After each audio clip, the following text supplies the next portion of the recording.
Subjects of interest in our community. And today, I'm really happy and proud to talk about a new event that's going to be happening on April 6, 2017, on Thursday at the Norwich Holiday Inn from noon to 2 p.m. It's going to be a luncheon sponsored by my organization, the Power of Purple, that works against domestic violence in our community.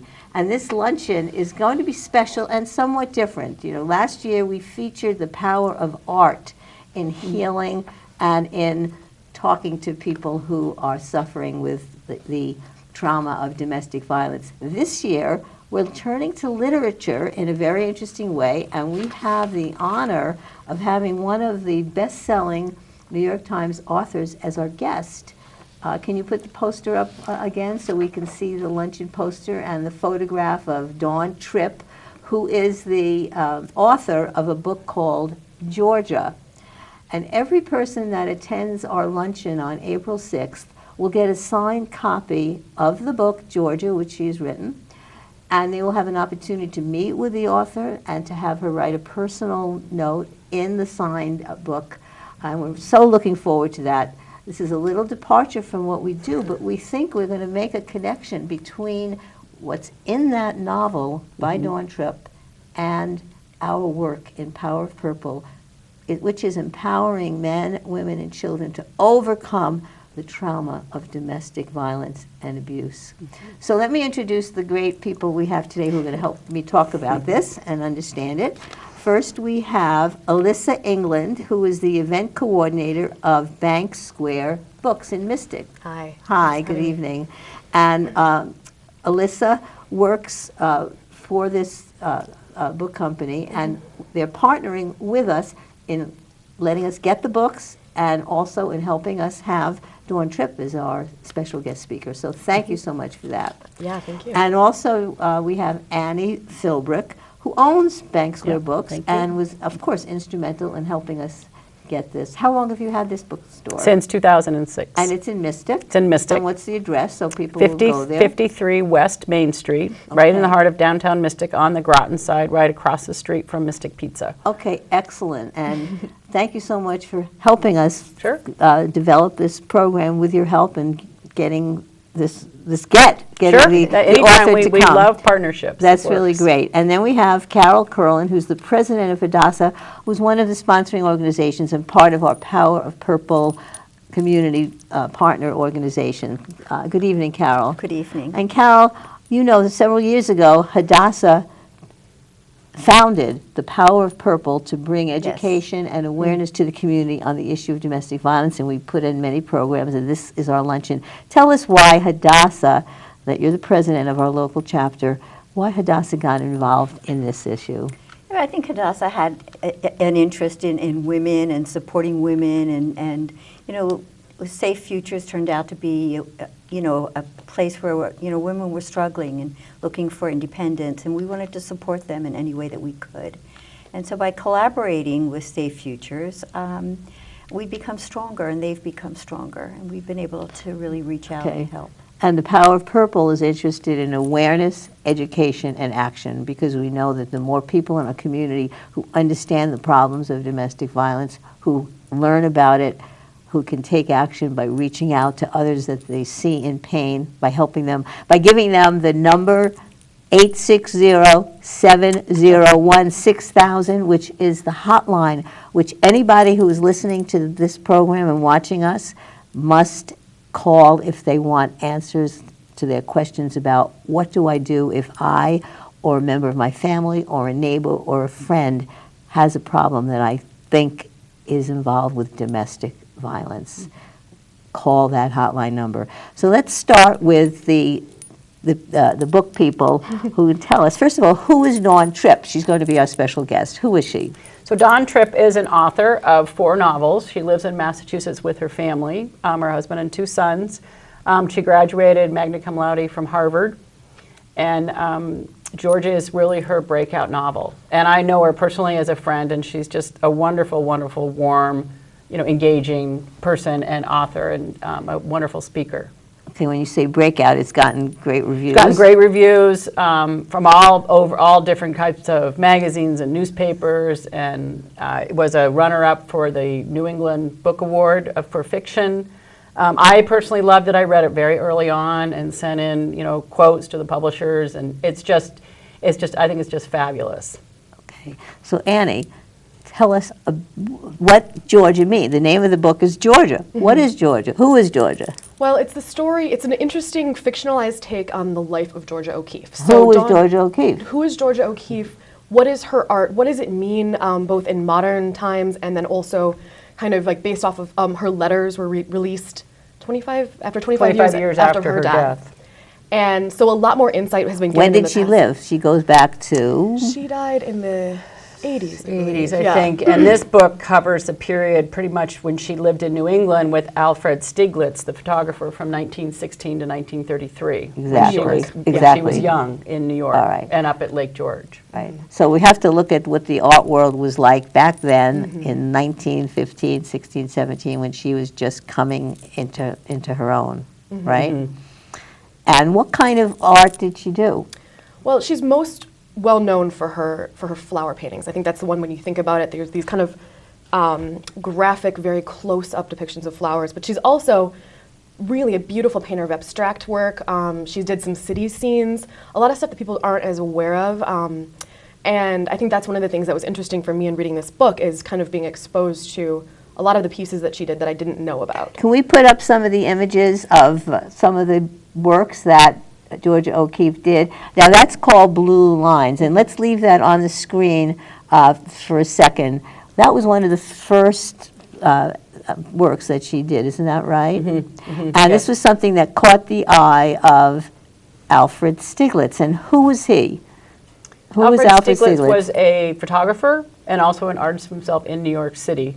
Now, he wasn't just a photographer. He was a renowned photographer. He was a famous, renowned. I mean, he brought photography to the ultimate art world. Right. And he was very important in that world. And he recognized the talent of Georgia O'Keeffe. Exactly. Is that right? He was one who claims to have discovered her and brought her to his gallery in New York City. Okay, and let's put up some other images to get an idea of the other kinds of things that she did. These are just, again, photographs of some of the various images. What does it remind you of, Carol, when you see the images of those when paintings? I look at Georgia O'Keeffe, because I really love her flower painting, I think they're almost surreal. And that was part of the reason I wanted to do a more positive, story today with our Safe Future event, and rather always, focusing on the victim. We wanted something a little softer, a little kinder, and a little more surreal. Mm-hmm. And that's how I feel about her paintings. Yeah, the shapes they're fluid and they're rounded. There's not sharp edges. And the colors, interesting. It uses very soft colors. Beautiful, soft pastel shades. And I think there's somewhat of a sexual connotation, too, to some of the... Yes. And can't get too graphic here, but yes. The interesting thing about that is that she kind of pushed against that. There is some sexual and sensuality to her paintings, but she really kind of didn't like that was how it was characterized when she was kind of painting. She very early in her career posed nude for a lot of Alfred Stieglitz's photos. Yes. And that sort of defined her work, and so people saw it through this lens of that. And so apparently she was very resentful about, even though these images do feel so sensual, she didn't like that characterization, which I thought was an interesting point about her. Well, I also read that she did not like the idea that they called her a female artist. She wanted to be known as an artist. Mm-hmm. But we're talking about 1915, 16, 17, and the world was so much. Women hadn't even gotten the right to vote at that point yet, just a few years later that they did. So the world was very, very different. Mm-hmm. So you have to think of her as a pioneer in so many ways, fighting that and being able to even articulate that feeling that, well, I'm an artist, I'm not a female artist. Mm-hmm. So what did Dawn Tripp do here? Because it's almost like we're talking about a biography of Georgia, but this book is not a biography, it's a novel. So how is it a novel, Annie? It's fiction. She talks a lot about that. In the back of the book, and I think Carol has some of these questions too. Yeah. Talking about why she wrote it as fiction. And she said, she did a ton of research on this, and Elissa alluded to the letters that were released 25 years after her death between Georgia and Alfred Stieglitz that gave Dawn this insight into this woman. But there's a little bit of, there's freedom in writing fiction. It's based on real events she talks about, but she has a little bit of flow of freedom of writing to turn them into more of a voice of Georgia for that. And the book is written in the first person. It's written in the first person. person. As though Georgia was relating her story. Right. Yeah, there's right. actually a quote that is written in where it's almost like the artist is whispering her secrets to the reader as you read it. Right, right. I think, and I think that was interesting because one of the things Dawn has said, both in her talks and I think she wrote about it in her the afterword, is it allows you to get inside the mind of someone instead of kind of looking at them in a more academic way. It's a really specific kind of, fiction allows someone to really inhabit that person, Right. in a way that is hard to do when you're reading a biography of someone that's all, secondhand Right. sources. Yeah, I mean, she writes in here, I wanted to write a first-person account from O'Keeffe's point of view in her voice as I imagined it, to get into her head and into the sweeping and intimate world between her and Stieglitz, and get right up against what she might have felt and thought and questioned, and wanted to bring that internal world of Georgia Right. O'Keeffe to life. But she, in order to do that, she did read the letters, She did a many, ton many of letters that research, they'd yeah. written. And I read somewhere that, because letter writing is a lost art, really, now. Yeah.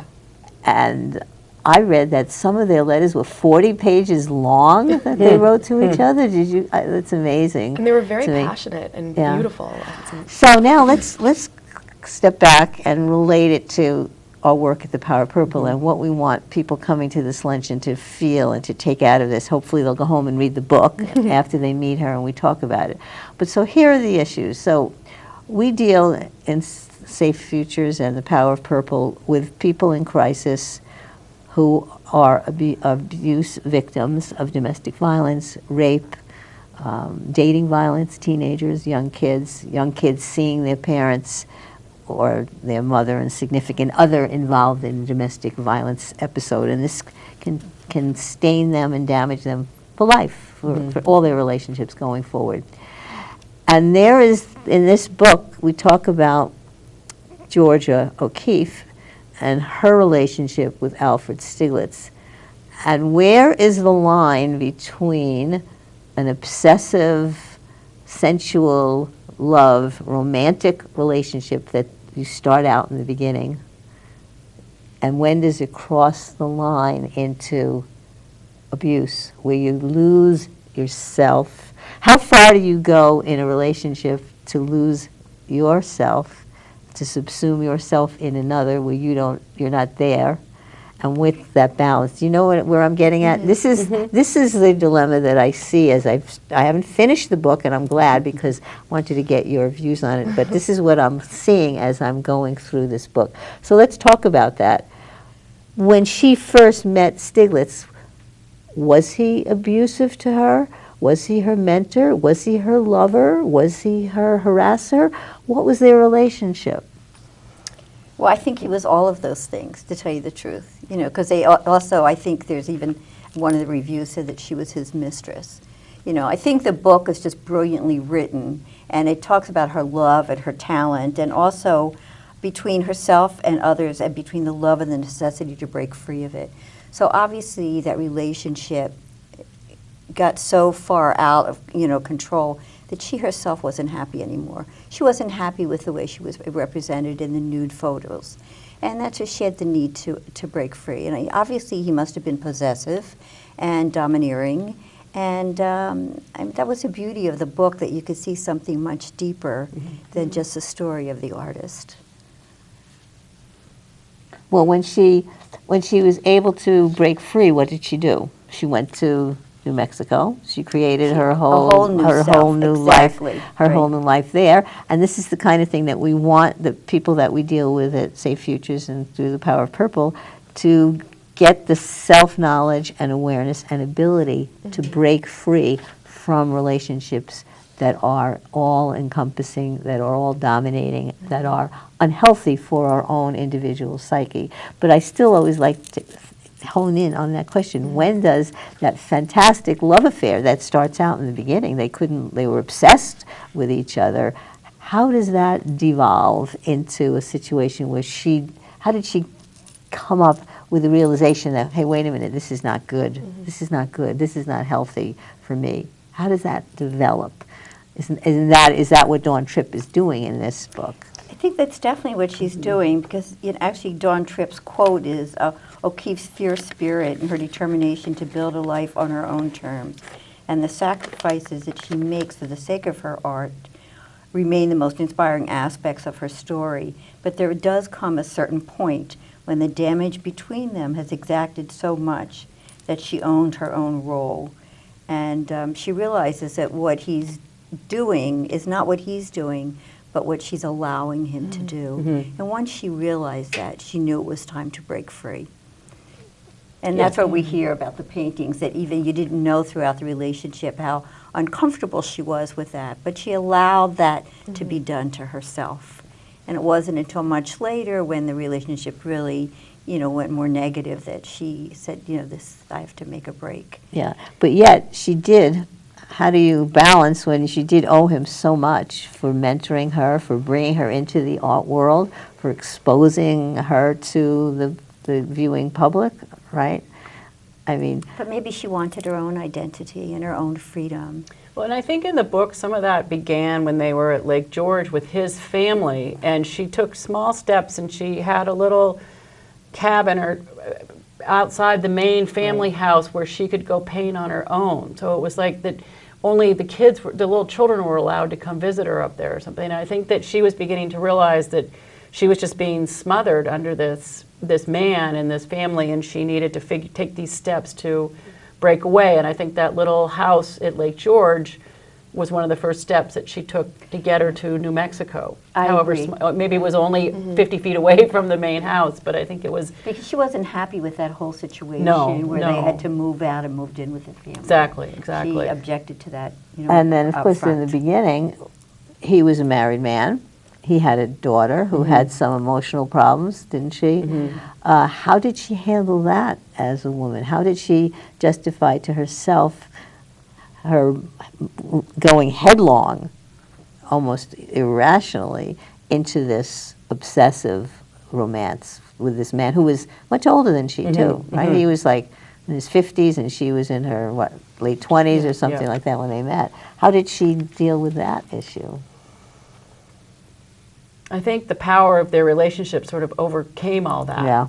Yeah. They were just so drawn to each other, and I think he gave her art an opportunity that she saw, that she went with, not realizing how deep she was getting into this physical relationship and then a mental relationship, and that all got intertwined together, that she just got lost as to who she was as an artist and as a woman, and who she wanted to be known as as an artist, not a female artist, and it couldn't figure out how to get out from underneath all this. Yeah, it's like, I think Woody Allen said it, the heart wants what it wants.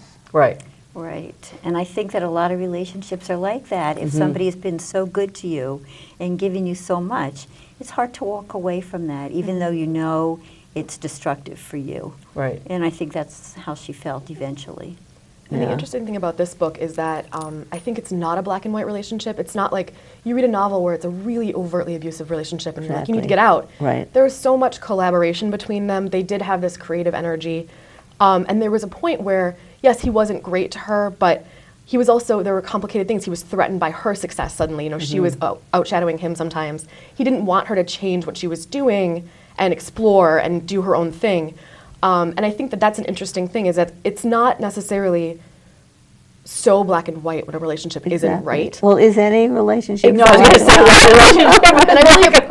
And I really appreciate that, because also John works to humanize Alfred Stieglitz a little bit. I mean, I didn't love him in the book, but I don't think you're supposed to either. But at the same time, you see he's a person. He has his own kind of.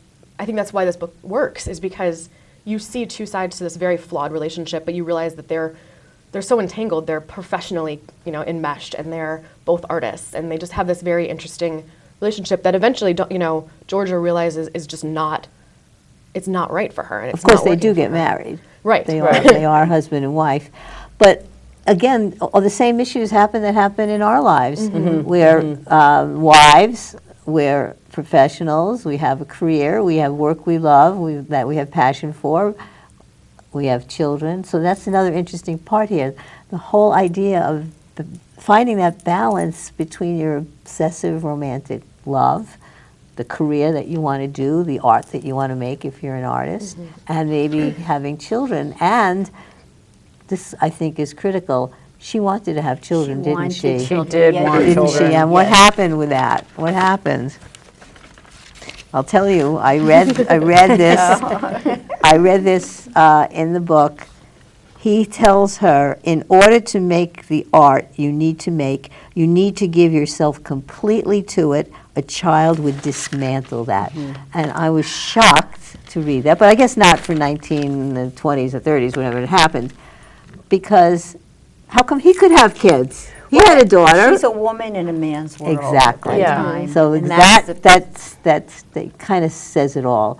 And she allowed that to happen. And I think that I remember when in the book, when he makes that comment, that she is feeling destroyed by that, but she goes along with it. Yeah. She gets, and go ahead. Right. But yeah. no, even in her memoir, she describes a sense of being with him as if something hot, dark, and destructive, was hitched to the highest, brightest star. There's always two stories. There's the dark side and there's the bright side. And he was, a star for her, but he also obviously was destructive. This was her memoir. Right, right. But I think, that is the key to so much in our world today about how we as women have to figure out our balancing act. It is a balancing act. And basically, he's telling her back then, I'm sorry, lady, you can't do both. Right. You're an artist, and that's it. Everything in your life, your entire being has to go into that. But I'm a guy, so I can play poker on Tuesday night, Right. and I can have an affair on Wednesday night, and on Thursday night I Right. can father a child and Right. take Right. take her to soccer practice. Now that was in the 20s and 30s. Are we still there in today's culture? Are we still there? How much of that There are is some It relationships exists. that Some still relationships, exist, it's like absolutely. that. Exactly. And Dawn talks in her book too about how she realized as she gets older that every day is a choice and that there are sacrifices that we have to make in our life in order to make those choices. And I think Georgia not having a child, even though it was Stieglitz who told her that was also a sacrifice she was making for the sake of her art, in one sense. And for him also. And for him, no, exactly. Yeah. I think the question is, it's like, when women in Hollywood are asked, how do you balance your career with having a child still? But you never hear people ask Ben Affleck how he does a movie and also has children. Right. There is that double standard still of women. You're kind of like you're treated like you're making a choice at all times, even though it doesn't necessarily have to be a choice. Right. And for men, it's just how they live. Oh, I know, and I was an attorney for 35 years, and we'd walk into the judges' chambers, and I'd be in there with other male attorneys, and the judge would turn to the males and ask them about baseball and football and all the sports, and I knew I was an expert in baseball, but they didn't ask me to join in that. And then the judge would say, oh, Sheila, how are your children doing? Right. And I said, well, they have kids too. But I don't think it's changed that much. And that's why the work that we do at Safe Futures and through our Power Purple program is so important, because we still have to change the culture. We still live in a patriarchal society. Men are still the dominant sensibility here. And we have not turned that around. And the people who tell you, oh, that's not true, I'm a woman and I'm a professional and I can do whatever I want, we're making strides, but we're still not there yet. It's still a patriarchal society. We still have gender bias everywhere in our culture. And reading this book, I think, will help us to figure out what our place as women should be in the world, and how we can figure out for our own lives, where do I go to get myself back? I can have and I worry about our young teenage girls. You worry about them? I'm not sure that they have a grounding in who they are as individuals. I agree, Just like Georgia absolutely. wanted to be known as an artist in her own right. What about our young teenage girls who are facing dating violence, who are on the internet flaunting their sexuality in many ways to attract the guys? I feel the same way. I mean, the image that these girls create. You look on every magazine. You walk into the drugstore and the magazine rack. It's all these tiny, thin, size 2, dresses on these girls, and they're all sexual. And it's peer pressure, I guess. This is what they have to do to be accepted. And maybe it's more important to accept yourself for what you are than Well, and I worry think- about those around you. I think that's one of the things I think that is so great about, say, Futures Power of Purple is not just combating domestic violence, but really giving women and girls a sense of agency and the fact that they can make their own choices, that they can be their own people. And I think that's really something that is not always the language that you hear when you're a young girl. You kind of need to be listening to what everyone else is telling you to do and not making your own choices for yourself and kind of realizing what is best for Unfortunately, you. sometimes it takes the tragedy of going through a traumatic experience to find yourself, and that shouldn't be. We should be able to empower little girls when they're first going through life as kids in school and in their families to feel that sense of self and that sense of empowerment. I think it's happening more and more, but we're not there yet. The women's movement that I grew up with in the 60s and the 70s and the 80s has never really finished. Oh, no, they're And still there are out young there people trying. today, I don't know, Elissa, if your generation feels the benefits that they got from the marching that we did and the fighting that we did for equal rights. We never passed the Equal Rights Amendment in this country. We still have never done that. I think every generation it just looks different, and there's this funny thing right now where the idea of feminism is such a popular thing to declare yourself as without really questioning what that means and whether we've reached that, whether we haven't. And I just think that my generation and generations younger than me are kind of starting to question, like, what does this look like for us, and where are we versus what we had hoped we would be at. And I think it's an interesting time because I do think that younger women really are thinking a lot about what is feminism in a way that people a little older than me just maybe haven't questioned in the same way. So hopefully it's a positive thing. Right. I think it is. I have a daughter who's 25 who spent the last 7 summers commercial salmon fishing in Bristol Bay with men, mostly with men. And she's got to the point, she's doing it 7 years. She said, I would go back fishing, but I would like to do it with women. She said, I mean, the guys are all great to her, Right. but she said, I want to be with women. Yeah. And I think it's that empowerment of women. It's Right. It's there. She just feels like she, as a woman herself, captain in Bristol Bay, being with other women just empowers them even Right. more. Well, but I still go back to your interesting point you made that the reviewers who critically were applauding Dawn Tripp's book didn't get the kind of things that we're talking about Exactly. now. These are- That Exactly. Times was a good review, and Dawn was very happy with it. But she came to me and said, Said he she didn't get missed it. the main All right. point of the book Right. about Georgia O'Keeffe as a woman and struggling with this balance between being an artist and being a woman in her time in the 20s was extremely Right. difficult. And I think as a speaker, I think Dawn will attend, talk about that, is because I think she also is a woman, and in her writing and as a mother, and she, as she writes, she has struggles with that balance and Exactly. those sacrifices that she has to make in order to be who she is as a Exactly. person. And so that's the lessons we want to get out of this, and we want our people who support our organization to find that in Right. themselves when they read this book and come to our luncheon. And we're going to end with a quote that Carol has, which I think sums up this Yep. whole issue. There was a certain point when the damage between them had exacted so much, she owned her own role. This is not what he has done to me. It is what I let him do. These are not the words of a victim. These are the words of a woman asserting her own power to change a situation she finds herself in. A woman determined to build something different. Okay. Well, thank you. I hope you all come to our luncheon on April 6th. You can call me at 860-884-8945 to get information on how to make a reservation for the luncheon.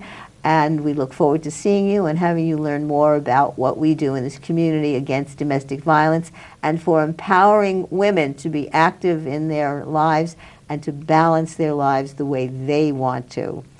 Good night, and thank you, and see you next week.